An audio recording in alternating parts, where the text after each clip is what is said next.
mooraa fugug kan dabbaal duubaa. Ayebo Yao Ayebo Gezeka. Kun Fugug Show daawwattootaa fi dhaggeeffattoota Oromiyaa Miidiyaa Neetwork. Fugug Show keenya kan guyyaa irraatiin artistii jaalatamaa fi kabajamaa kan ta'e yeroo ammaan tana qabannee isinii dhiyaanneeti jira. Artistiin kun artist Ahmad Ibroshee Jama nama yeroo dheeraadhaaf toora miidiyaa irraa badee jiru. Ahmad Ibroshee gama istiidiyoo Oromiyaa Miidiyaa Neetwork baga nagaan dhuftan. Baga nagaan dhuftan. Kallattumaa. Fayyaadee.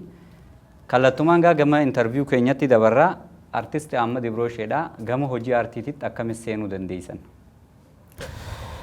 Gama hojii artiidha akkiniin itti gale'anii gaafa duraa nama shaggooyyee taphatu nama dhiichisa namaa dha'uun ture ganda keessatti jechuu kiyya sanumarraa kan ka'e oduun duburaa fi dardara keessa deemeetuma kana shaggooyyee tanaa fi bakka sargiititti kana hojjedhuutiin hayyee dhiiroo sagaleen tiyyatun hayyee yoom bakka isinti faayidaa qabdu geesse waa faayidaan dhabdu yaanni juuna keessa dhufee achirraa ka'ee sababa gaafa san amraashoochi siraamaa bar waan amaarriyyuun takka jira amraashii sanii wajjin rabshaan takka buute gurbaa kanaan nama nurra kakaase jedhanii sababaa san achirraa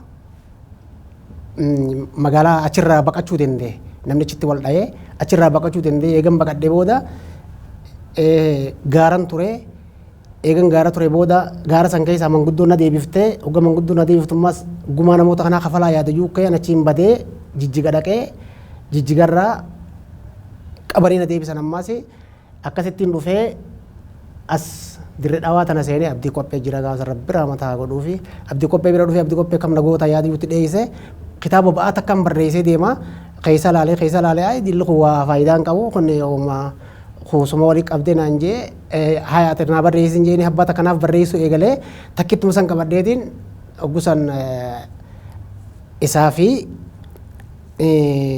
mucaa halloo daawwetii wajjin jira.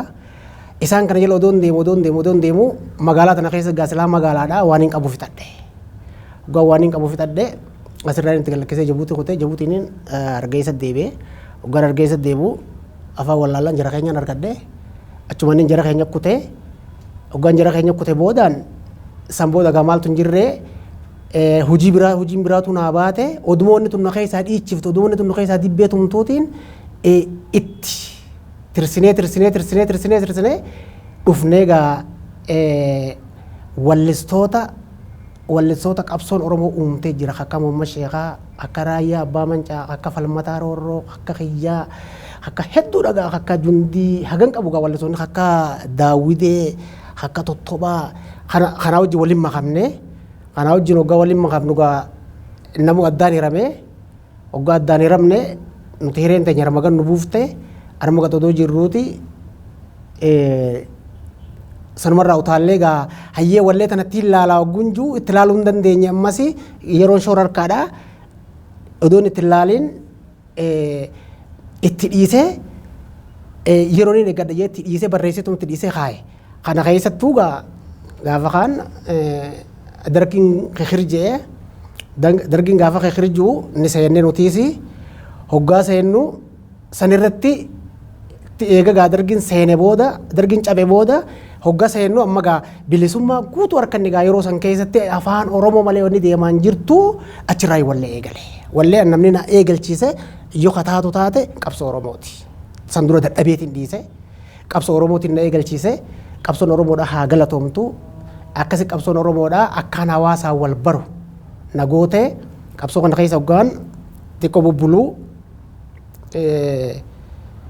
gaa maaltu hin jirre qabsoon teenya akkanatti barbaannu karaa biraa deebite sanirratti afaan wallaallee nutis gama warra afaanii deebine kaan warra gara hidhannoo deebi'e nuti immoo warra gama afaanii deebi'ee akka dabballee takkaa'u akka warra nama dammaysuutti deebi'ee jechuudha anaa falmataan faan Alii Mahammad Diimaa faan tarreen tuun amma warra magaalaa seenee wallee akkanatti eegaluu danda'e akkanarratti wallee deebi'e gara booda. Meegaa albaman keessan ka marsaa jalqabaan yaadattanii qabiyyeen isaa maal fa'aadha? Mee sirba keessan ka marsaa jalqabaa hojii itti eegaltanirraa tokko nu jaadaatii nu dhageessa. Isa kana eega akkasii gaa qabsoo goonee turre booda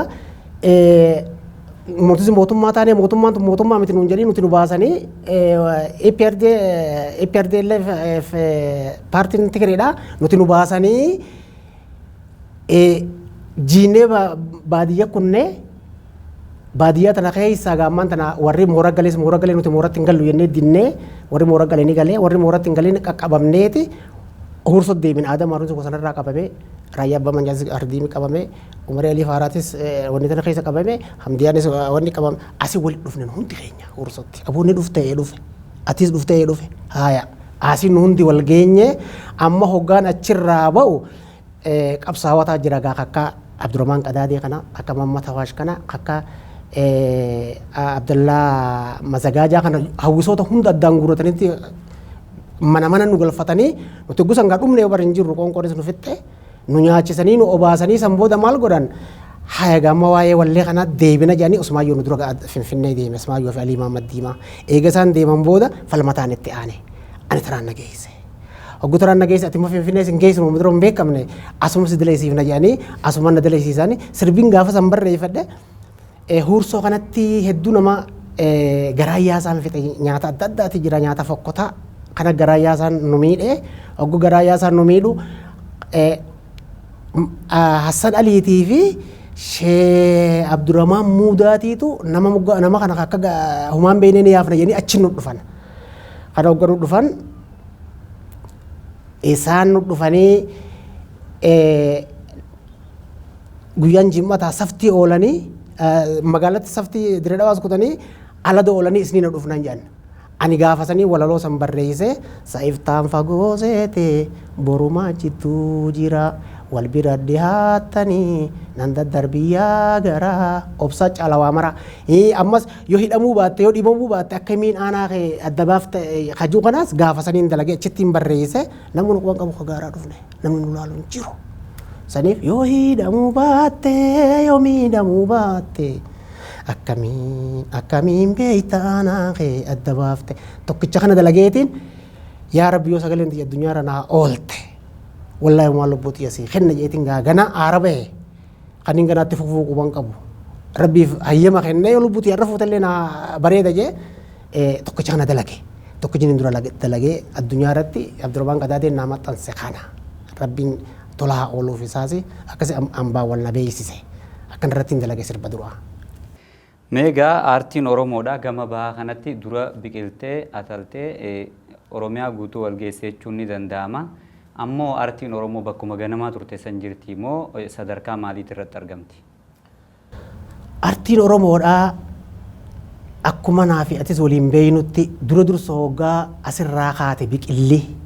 Biqilli kun asirraa ka'eeti addunyaan guutuun asirraa madda waraabbachuu turte. Madda waraabbatan kana Oromiyaan guutuun asirraa waraabbachuu turte maddi guddaan abdii qopheedha. Asirraa waraabbatanii namoottiin sirbuu ture. Kana duuba akka kaaneef san yeroo shaartaraa san keessatti jabaannee turre warri harar jabaate ture. Amma eegachirraa cabnee gaddachaane booda warri harar akkuma shaamaatitti gaduma deemaa gabbu'e duuba darajaa duraan jirurraa gabbu'ee ambiti immoo hoodhaa jennechitti itti geessine nurra jabaatte. Kana maaltu fide si fakkaatte gaafa mana hidhaarraa baanu san hedduu ummata keenya gaafa addunyaa qabu jajjabaa kana yaa waan kana gaanu gargaara akkana goonaa gunuun jaan maal jaan nuti shari'aan nuun hayyamtu nuun jaan. Shari'aan Islaamaa nu dhoorkiti isin gargaaruudhaaf kasaaraadha seennaa. Yaa wanni kun aadaa teenya afaan keenya. Nutillee gargaartee sabumaa fi malee waa'ee warra harkannaa fi miti hayyee waan kana yoo nu gargaartan nu jenneen abadan nu jaa uummanni Islaamaa kun oduu jedhanii gaa wanni adda addaa nurra baasuu eegalanii walleen teenya asi gam tokkoon laaffattee gam tokkoon ammoo gargaarsa saba keenyaattis dhabnee gargaarsa mootummaa irraa dhabnee mootummaanis eenyu irratti xiyyeeffate warruma harar irratti xiyyeeffate.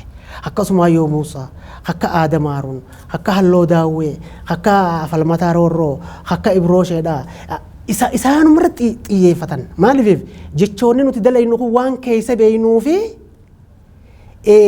bakka isaan silaa eeganii achi dabaree isaan dira jechuudha jechoonni nuti dalaynu kun jecha mariin dalaynu.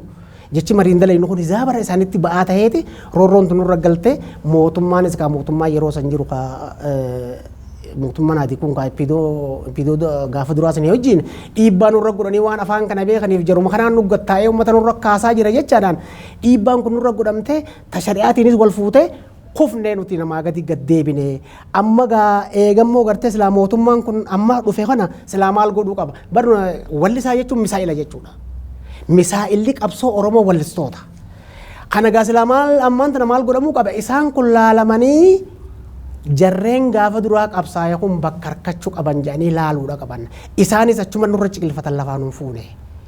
Saniif wallistoonni Oromoo rakkoon ammaan tana isaanirra jirtu rakkoo mariin hawaasaa takkaa'u mariin mootummaadhaa boo jira kan akkam goonaa jarri kun gaa umrii isaanii humaan dalaganne wanni isaan dalagan qabsoodha akkam goonaa je'amu dhabneeti boodatti hafuu dandeenya malee sammuu teenyarraa akka hin dhabne namni akka irraa dhabne saba keenyarraa. Meegaa artist Ahmad Ibroshee eega hojii aartiidhaa kana eegalee asitti albama meeqa qaba ilahan qammaa'itti mee kana daawwattoota keenyaaf akka ifa gootan barbaanna. Albama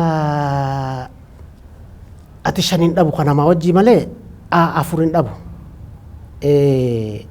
Ani hedduu tureetiin baasa maaliif waan alanfatanii namatti tola waan alanfatanii immoo fooyyinee saniif jecha hedduu tureetiin baasa namaa wajjin abbaa sadiiniin qaba qiyyaa mataa qiyyaatti 4 qaba kana keessaa gaammaan tana yeroo sanillee mana muuziqaatti dirqii waan akkana dalagaa jeenu dalaysiisaa waan fedha keenyaan dalayne takka keessa jira malee wanni garaa nu galeellee hin jirtu hoo dalayne silaa amma immoo ganaadha yeroo amma jirru tana keessatti yoo sabni keenya nu gargaare yoo mootummaan keenya nu gargaare hoo dalayne gana nutis amma if barree amma dhiira taane amma shakkiin nu keessaa kutte ammaan tana waan nu mul'atu jira amma yoo dalayneesi saniifu 5 kana keessa kanaatu garaa nagale jee kaniin immoo numa takkata maaliif hogganuti barreessinetti geessine ay kana namni irraan bitu kun qabsooti kana barreessaa nuun jenne kana ni facaafna kaan barreessina kana ni facaafna kayfiin fedhate keessa filate jechuudha abbootiin mana muuziqaadha malee nuti waan mirga keenyaan itti ifamannee dalayne hin qabnu. Tanaatu boodatti nu hambise manni muuziqaas hedduu dhiibbaa nu godhe hedduu maaliif waan hawaasni fedhuu fi waan ati feetee silaa guddattuun kana waan dantaa isaa gurguramu malee nu jala hin deemu jechuudha fedha keenya jala hin deemu manni muuziqaas akkasiin nu tumse sanirra gaammas deebiteeti limooriinis dhufte limooriinis hangaafe lubbuurraa baafte namuu mana galee wallisoonni harar akkasitti laaffatee boodatti hafe kan biraa immoo gaa maali hawaasni isaanii gargaaraa mootummaa keessaa nama qabaa sarratanyaa uummata hojii mootummaa qabu keessaa nama qabaa baankii yoo dhaqallee liqii fudhatee waa dalaguu ni danda'a nuti baankii miti magaalaa tanaa yoo as baane ifduu balaalaa dhaggallaa kanaanii boodatti hafnee jechuudha. Meegaa ammaan tana kufaatii aartii Oromoo gama bahaa kanaaf keessaafuu sababa guddaa maaltu ta'ettee yaadameeti akka ijjateetiin agarteetti yookaan akka keessa nama beeku tokkotti. Sababa guddaa wanni ta'ee irra guddin hawaasa keenya. Aartii jechuun qarayyoo hawaasaati. Takkaawoo waan sabni tokko ittiin madaalamu waan sabni tokko ittiin beekamu. Guyyaa rakkoon dhufte guyyaa sargiidhaa wallistootaa wallisa. Hoteela keessaa wallistootaa wallisa. Guyyaa rakkoon dhufte isaanii sirbarra dalagee akka qabsoo ka'an nama godha. Kun hundi fedhuma keenyaan rakkoo teenyaan goona malee hawaasni islaamaan tanaan nuti nama jajjabaa hawaasa qabna ka jennu nama kanaaf tokkolleen ilaalcha kennee namni mee waan kanaan dalagaadhaa isin laallaa ja'ee sila jaarmaa tokko namni nama jaaree namni nama rooyyaadhaa nama jaaree hawaarkaa qabu jaarmaa inni kun wal irkatee waan kanallee gurguree diraama adda addaa irra dalagee kaan ala ergee kaan mala biraa godhee hawaasa isaa keessa deemee dalagee hawaasa isaa irraa waa bu'aa buufachuu ni danda'a. Akkan sossoone namni nu godhe ammoo irra guddin aadaa fi beeksisa. Aadaa fi beeksisni aadaa fi turizimiin hedduu nu kuffise. Hedduu maaliif inni sodaatee nu kuffise. Sodaasaniif nu kuffise malee sodaa mootummaatiif nu kuffise malee nu kuffisuu fedha keessaan qabu ture. Ammoo namni nu miidhe irra guddin isaanii. Odoo nuti magaalaa tana keessa jirruuti akka falmataa jiru akka alii maddiimaa jiru akka fandishee mul'ata akkasii akka kiyyaa jiru akka halloo daawwiyaa jiru bakka biraarraa afaan amaaraa fidanii si taphachiisan malee afaan amaaraa waan biraan dubbatu. Keenya immoo waan biraa dubbataan shakkanii namni wanni nu godhu hin jiru. Guyyuma tokko jara kana jaarreeti mee waamicha takka goonee fi bakka takka walii qabnee waa dalaysiifna namni nu hin jiru itti amma. Jijjiiramni amma dhufe kunilleen nuti waan hedduu agadeef nu jijjiirama malee gama isaaniitiin jijjiiramni nu hin dhufne ammallee gama aadaa fi beeksisaatii fi bulchiinsaatiin jechuu qiyyaa.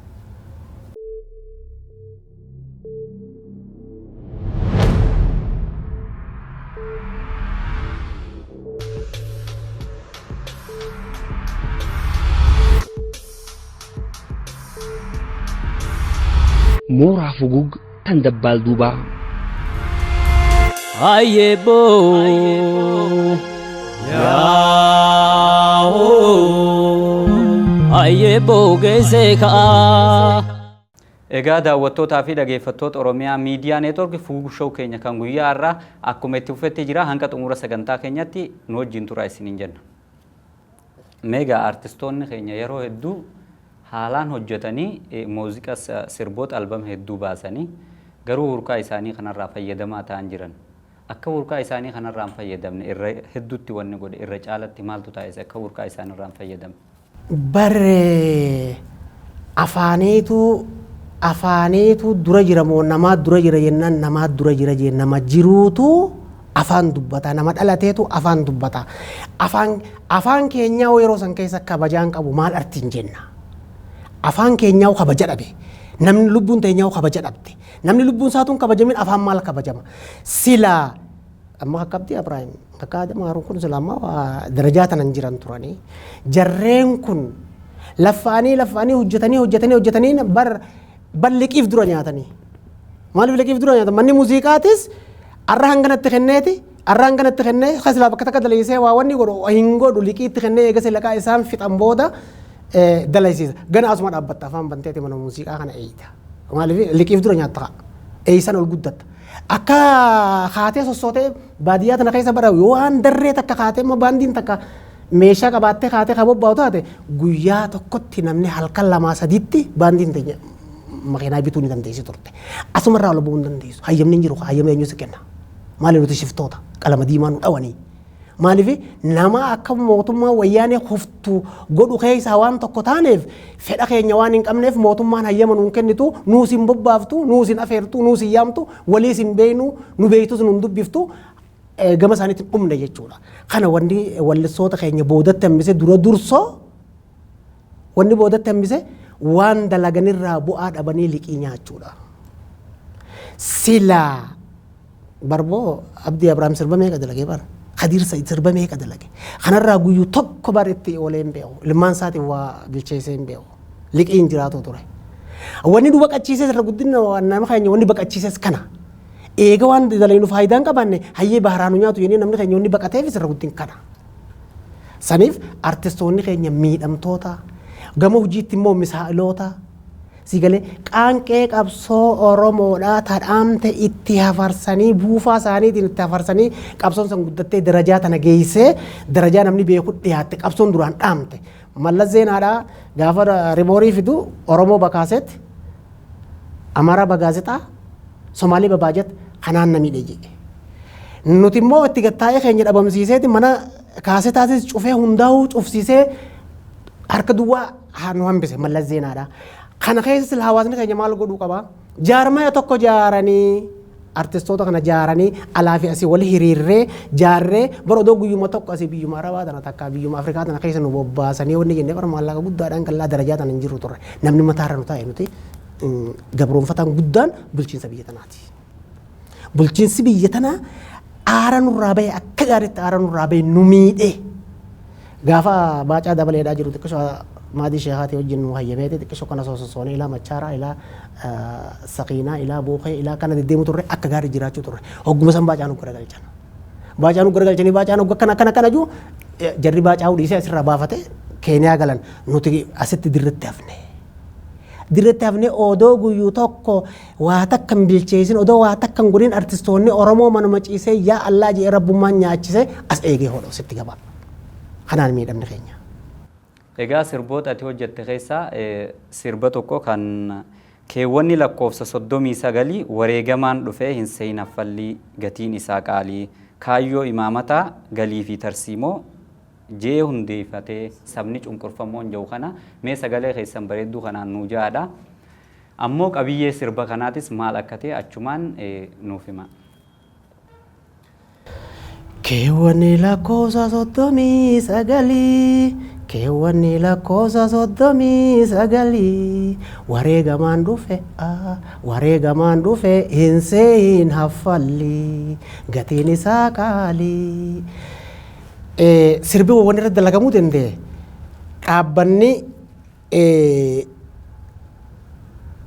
addi bilisummaa Oromootii fi addi bilisummaa Tigraay wanni irra walii galan yeroo san keessa wanni irra walii galanii shaartara amata lamaa fi cinaa kana wajjin haa jiraannu jechaadhaan shaartara irra wanni godhatan kana booda yoo kadeen deemu taate hamma fottoqaatti jechaanii lafa kaayame. Lafa kaayame kun hoggaa xiqqoo teenyee isaan shaartara keessaa nu dhiibanii nu baasan kanaan yaadachiisa jeetinan lakkoofsa 39 kana dalaguu danda'e. Maali qabsoo Oromoodhaa wanni uummanni keenya itti wareegamee lubbuu itti dhabee darajaa itti dhabamuu itti gahe hayyoonni gurguddaan hundi itti dhabame maali Oromiyaa bilisoomsinaa Oromiyaa misoomsina jedhaniiti. Keewwata lakkoofsa 39 kana qabataniiti. Keewwanni lakkoofsa 39 kun faajjii teenya. Faajjii teenya akka itti beeynu nu hundirra walii galee waan irra dhaabbannee dubbannu barcuma keenya jechuudha inni. Warreen kana morman gaa deebi'anii ammaan tana mormii isaanii itti fufanii wanni kun akka xarafa dhiibamu godhan.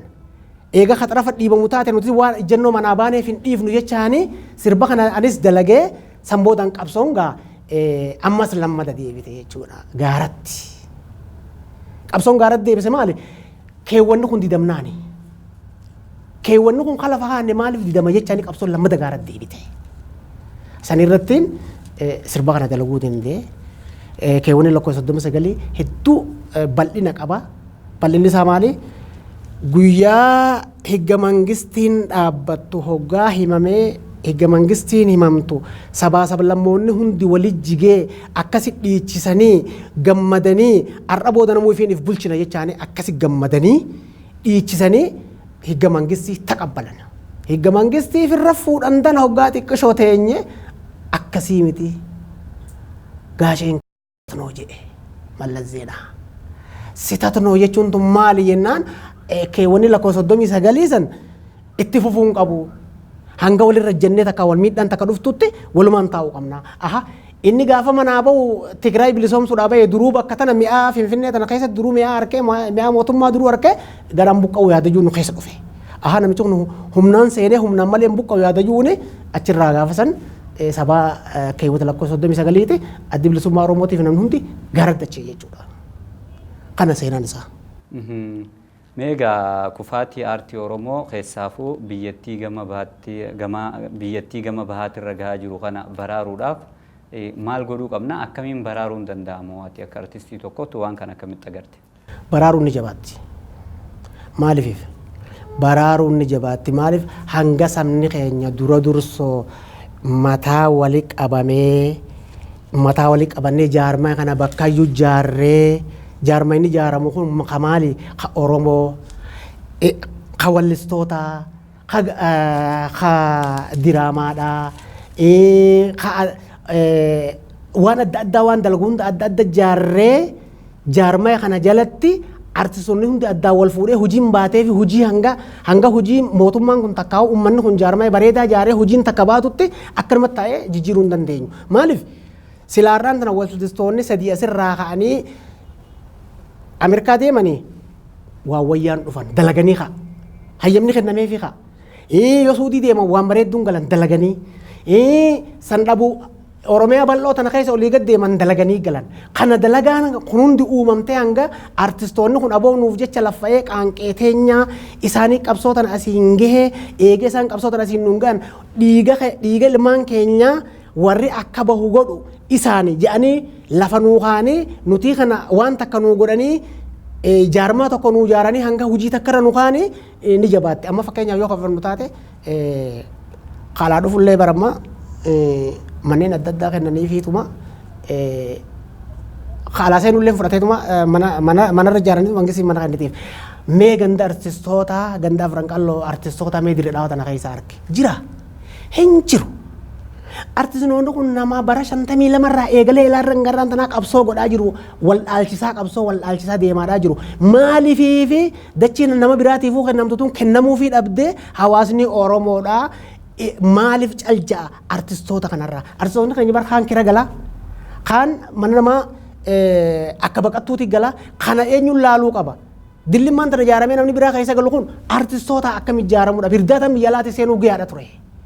Kana hunda artistoonni keenya yoo hawaa jalaa haa ba'uu ka barbaannu taate jaarmaya paartii hunda mataa walii qabnee oduu kanan jenna jaarmaya paartii hundaa gaafa walii dhufee Oromiyaan takkittiin hundeeffamte mootummaan Oromoo tokkichi hundeeffame wahinni baana jechuudha. Bar jarri warri nu duraa bar kilippii takkittii dalaganiiti kilippii takkittii irraa bitanii gargaarsa godhanii fi keessaa ba'a. Keenya barka kilippii takkittii miti bar kilippii 15 dalagee agabuudha bulaa bar. Kana maaltu nu godhe garuu biitti nu saamamaa jirti nuti waliin saamamuu rakkoo hin qabu. Baga waliin saamamne baga waliin rakkanne baga waliin miidhamne. Amma hoommoo miidhaa tana jalaa baasuudhaaf warreen gurguddaan fakkeenyaaf warra fandii adda addaa qabu jira. Kana hundarraa wajji walaaseessinee jaarmaa tokko jaarree ka artiin ittiif dandeessu gola takka artiin ittiif dandeessu jaaruun hayyoota keenyarra jira. Amma hawaasni artii malee artiin hawaasa malee taayiban bahu jireenyi isaa hokkolee waan jiru jira masir bahareen tokko. Hawaasni artii malee hin ta'u artiin hawaasa malee hin ta'u. Kuni wal gargaaruun keenya dirqama. Maaliif wal gargaaruuf aboo artiin kun hawaasa malee eenyu qabamee as kenna. Nu malee hin qabu. Nuti isaan malee hin qabnu isaan nu malee hin qaban. Kanaafuu har'aan tana iddu gala takka uumnee galgala diraamaa ganama wallee filima waan adda addaa dalayne rakkoo keessaa baana turre. Eessatti eenyutu hajaaramee eenyu nu dhiisan seenu har'ammoo akkas ta'uu hin qabu. Har'a qaawaan garre bilisummaa kana dhiibnee dirqama keenyaan warreen mataarra nu taa'uudhaaf ammaan tana ulfa cubbuu ulfaa'ee Oromoo waan isiin agarte tana dhorkuudhaaf irra ciqilfatuu barbaadu kan akkitti firaa dhorku nu jaarmayaani. Maaliif bashoo takkaa namni numa guddise malee mana eegin jenneen ilmoon diinaa ilmoo diinaati. Saniifuu ilmoo diinaa ta'a ammaan tana wixxifattee saba keenyaa fi wanni tanyarra dhiibbaa gootona eeguun akkamiin nurra jira. Mataa walii qabanne qofa. Yoo nuti walii galle qofa. Walii galuu baannaan tataana caalaatiin nu mudatamtu. Tammarra kunnee achi. Kanaafuu hayyoonni keenyaa fi uummanni keenya gartee paartiitis hundinuu nuutu karaarraa isin deebisa irra odoo artistoonni jiraachuu baate qeeroon akkasii finiintee wanni hin jettu odoo joor jiraachuu baate qeeroon dila sanunda falmitu joor irra kaayee akka itti jeesaniif akka ta'u irra kaayee kan asiin geenye kana namni godhaa turre afaan leencaa keessa teenyee godhaa turre bannutti afaan leencaa asiin kan laal afaan leencaa keessa teenyee wallisuu turre afaan leencaa san maaliif yoon anduu kaanitti dabra jenneeti. Kana duuba buleessa keenya har'aan tana gurguddoonni keenya ka alaa dhufe ka qabeenya qabu kun har'aan tana waltajjii takka uumanii adaraasha tokko uumanii ganda tokko uumanii barboo silaa seenaa jedhanii nu naquudha qabanii. Ammaa fudhannu amma abduu taayibiteen nama ilaa jaalan dibbee dhawaa ture. Mana inni keessa galummaan argaa godhattee seenta. Garoomni roobe duunee firratte. Amma artistoonni akka namni miidhamuu qaba. Miidhamuu hin qabu. Hakkaa wanni fa'aa jira eenyu ka tarkaanfataan dhugaa kan haka hordofu cunqurfamaaf yaada. Kana hundaa jira. Kana hundaa magaalaa tana keessa dhokatee jira. As qofaa miga haraanis akkana garayyuun akkana. Kana yoo warri niin ani amma hin agarre ka isaan na arkan. Ka isaan na arkan waaniin dhaamuuf. Wallaahi artistoonni Oromoodhaa isin malee nama biraan qabu isinirraan buunuu. Odoo guyyaa tokko walii qabamnee seeraan isin hin gaafanne if gaafadhaadhaa artistoota Oromoodhaa keessattuu ka Harargeedhaa ka biyya biraatiin qixxeessa. Biitii biraa makiinaa wal badhaasaa jirti. Qabeenya walii kennaadhaa jirti. Waan adda addaa walii kennaa jirti. Keenya bara wanni inni danda'u jimaa sii bite qofa. Jimaa miti immoo inni haasawaadhaa jirru. Kanaafuu warri Harargeedhaa firra quba qabaadhaa isin hin jenna. Sitti gabaa.